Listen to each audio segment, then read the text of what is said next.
Hello दोस्तों। आज हम पढ़ने वाले हैं यूरोप में राष्ट्रवाद का जितना भी आई प्रश्न है ऑब्जेक्टिव वो सब। चलिए शुरू करते हैं। इटली और जर्मनी वर्तमान में किस महादेश के अंतर्गत आते हैं? तो याद रखिएगा यूरोप।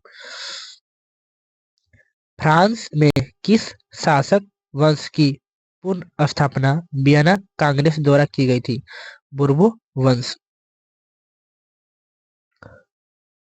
मेजनी का संबंध किस संगठन संगठन से था? कार्बोनरी। इटली एवं जर्मनी के एकीकरण के विरुद्ध निम्न में से कौन थे? ऑस्ट्रिया। काउंट कावुर को विक्टर एमेनुएल ने किस पद पर नियुक्त किया था? प्रधानमंत्री। गेरिबाल्दी पेशे से क्या था? नाविक। जर्मन राइन राज्य का निर्माण किसने किया था? Napoleon Bonaparte. जाल वेरिन एक संस्था थी व्यापारियों की। लौह एवं सॉरी लौह रक्त एवं लौह की लिपि का अवलोकन किसने किया था? बिस्मार्क ने। फ्रैंकफर्ट की संधि कब हुई थी? 1871। यूरोप वासियों के लिए किस देश का साहित्य एवं ज्ञान विज्ञान प्रेरणा स्रोत रहा? यूनान। 1829 ईस्वी में एड्रियानोपुल की संधि किस देश के साथ हुई? तुर्की। मेजनी का संबंध किस संगठन से था? कार्बोनरी। जालवेरिन एक संस्था थी व्यापारियों की। 1829 में एड्रियानोपुल की संधि किस देश के साथ हुई? तुर्की। काउंट काबुर को विक्टर एमुनियल ने किस पद पर नियुक्त किया? प्रधानमंत्री। गेरिबाल्दी पेशे से क्या थे? नाभिक। जर्मन राइन राज्य का निर्माण किसने किया था?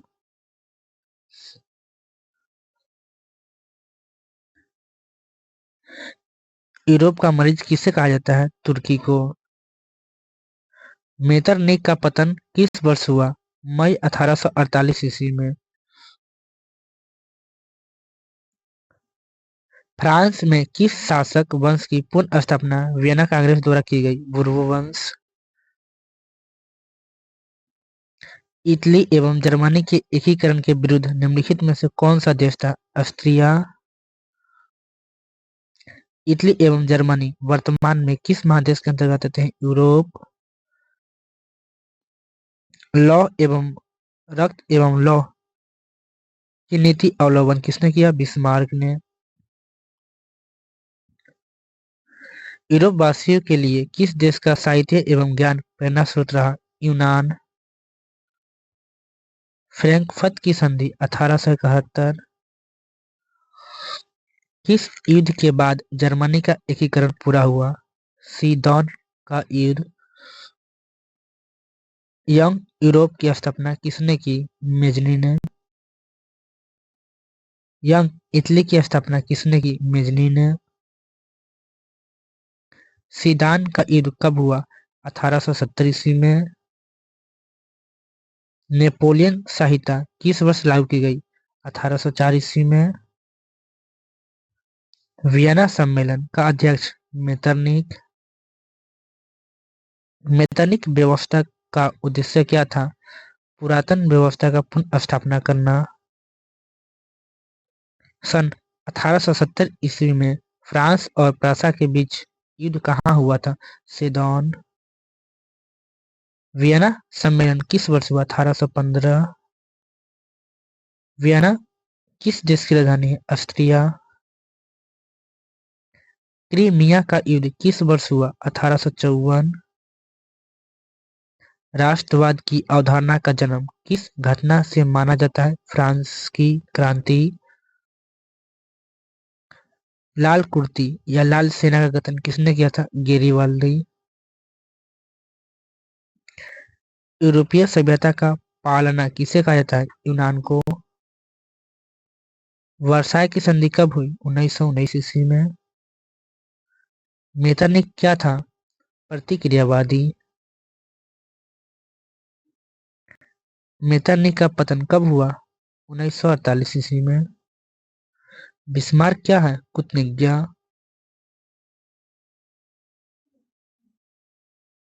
जर्मनी एवं इटली का एकीकरण विरुद्ध कौन था? ऑस्ट्रिया।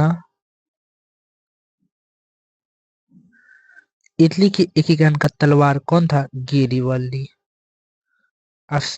यहीं तक। तो आज हम लोकतांत्रिक के पहला चैप्टर पढ़ने वाले हैं।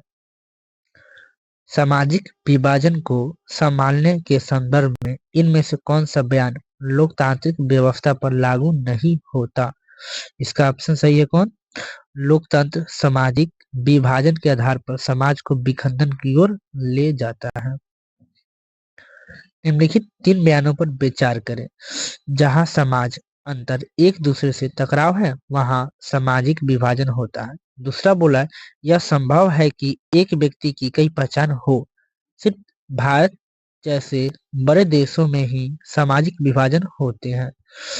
इसका सही आंसर कौन है? क और ख, मतलब 1 नंबर सही है और 2 नंबर सही है। निम्नलिखित व्यक्तियों में कौन लोकतंत्र में रंग भेद की विरोधी नहीं थे? तो जेड गुद्दी। जब हम लैंगिक विभाजन की बात करते हैं तो अपरिहार्य होता है क्या? तो समाज द्वारा स्त्री और पुरुषों की दी गई असमानताओं भूमिका। चलिए आगे चलते हैं। भारत में औरतों के लिए आरक्षण की व्यवस्था है पंचायती राज में। याद रखिए कहाँ पे है? पंचायती राज में है। सांप्रदायिक राजनीति के अर्थ संबंधी निम्न कथनों पर गौर करें। एक धर्म दूसरे धर्म से श्रेष्ठ है। भारतीय संविधान के बारे में इनमें से कौन कथन सही नहीं है? सही नहीं बोला है। तो यह धर्म के आधार पर भेदभाव मनचाही करता है, नहीं करता है। आगे चलिए। संविधान का कौन सा अनुच्छेद धर्म, वंश, जाति या स्थान के आधार पर किसी प्रकार का भेदभाव का निषेध करता है? अनुच्छेद 15। क्षेत्रवाद की भावना एक कुरूप परिमाण है। अलगाववाद। ब्रुसेल्स में 80% लोग किस भाषा बोलते हैं? फ्रेंच। मराठी मानुष का विवाद निम्नलिखित में से किस राज्य संबंध है? महाराष्ट्र में। सांप्रदायिक राजनीति आधारित होती है धर्म पर। 1967 ईस्वी तक भारतीय राजनीति निम्नलिखित में से किसका वर्चस्व रहा है? सवर्ण। भारत में समाज सुधारक आंदोलन में से निम्नलिखित में से किसका योगदान है? उपयुक्त सभी। संप्रदायवाद संबंध है धार्मिक कट्टरता से। भारतीय संविधान के किस अनुच्छेद में देश के सभी नागरिक को स्वतंत्रता का मूल अधिकार दिया गया है? अनुच्छेद 19। भारतीय संविधान के किस अनुच्छेद में धर्म, वंश, जाति, जन्म, स्थान के आधार पर किसी प्रकार भेदभाव निवेश किया गया? अनुच्छेद 15। वर्ण व्यवस्था व्यवस्थित रूप है ब्राह्मण, क्षत्रिय, वैश्य, शूद्र। भारत में सर्वोच्च न्यायालय के मुख्य न्यायाधीश की नियुक्ति कौन करता है? राष्ट्रपति। वित्तीय राजधानी के रूप में जानी जाती है मुंबई। धर्म को समुदाय के मुख्य आधार मानने वाले को कहते हैं सांप्रदायिक। लोकतंत्र जनता के द्वारा था जनता के लिए शासन, यह कथन किसका है? अब्राहम लिंकन का। जाति व्यवस्था को निम्नलिखित में से किसने कमजोर किया? आर्थिक विकास, शिक्षा में वृद्धि, शहरीकरण, उपयोग सभी। वर्ष 1999 से 2000 ईस्वी में गरीबी रेखा के नीचे रहने वाले लोग अनुसूचित जनजाति को क्या है? तो 45.8%। श्रीलंका में सिंहली को किस वर्ष राजभाषा के रूप में घोषित किया? 1956 ईस्वी। राजनीतिक में सांप्रदायिकता के निम्नलिखित में से कौन रूप है उपयुक्त में सभी?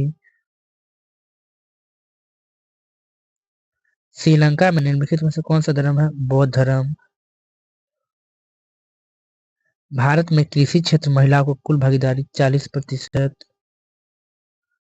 15वीं लोकसभा महिलाओं की भागीदारी कितनी थी? 10.। अर्थशास्त्र का पहला चैप्टर है। चलिए आइए शुरू करते हैं। निम्न में से प्राथमिक क्षेत्र भी कहा जाता है। कृषि क्षेत्र को प्राथमिक क्षेत्र कहा जाता है। निम्नलिखित कौन से देश को मिश्रित अर्थव्यवस्था कहते हैं? तो भारत को मिश्रित अर्थव्यवस्था कहते हैं। भारत में योजना आयोग का गठन कब किया गया? 15 मार्च 1950 ईस्वी को। जिस देश का राष्ट्रीय आय अधिक होता है वह देश कहलाता है विकसित। इनमें से किसे पिछड़ा राज्य कहा जाता है? बिहार को। प्लास्टिक मुद्रा है एटीएम। जनसंख्या की दृष्टि से बिहार भारत का कौन सा स्थान है? तीसरा। सब्जी उत्पादन में बिहार कौन सा स्थान है? दूसरा। बिहार में किस की प्रधानता है? कृषि का। किस क्षेत्र को प्राथमिक क्षेत्र कहते हैं? कृषि का। भारत में योजना आयोग का गठन कब हुआ? 18 मार्च 1950।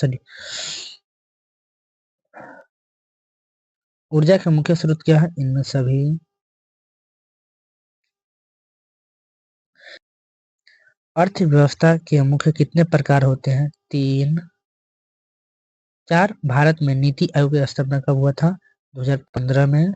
जनसंख्या वृद्धि में आर्थिक विकास की गति मंद हो जाती है। आर्थिक क्रियाओं का उद्देश्य होता है जीविकोपार्जन। आर्थिक विकास का गढ़ आर्थिक कारक कौन है? तकनीकी विकास।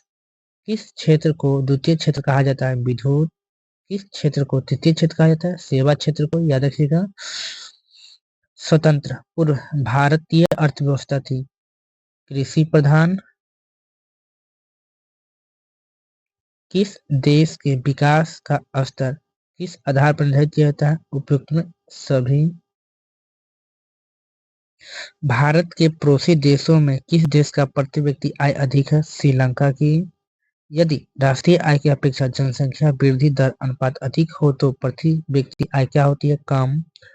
फूट डालो राज करो ये नीति किसने अपनाई थी? अंग्रेजों ने अपनाई थी। प्रथम की पंचवर्षीय योजना की कार्यकाल कितना था? 1951 से 1956। बिहार में जीवन यापन का मुख्य प्रधान कृषि। एक समाजवादी अर्थ व्यवस्था में सर्वाधिक बल किस पर दिया जाता है? लोक कल्याण पर। भारत में प्रथम पंचवर्षीय योजना शुरुआत कब हुआ था? 1951। राष्ट्रीय विकास परिषद का गठन कब हुआ? 1952 ईस्वी में। बैंक उदाहरण है तृतीय क्षेत्र। किस अर्थव्यवस्था के उत्पादन के साधनों पर किसी व्यक्ति या निजी संस्थान का अधिकार होता है? समाजवादी।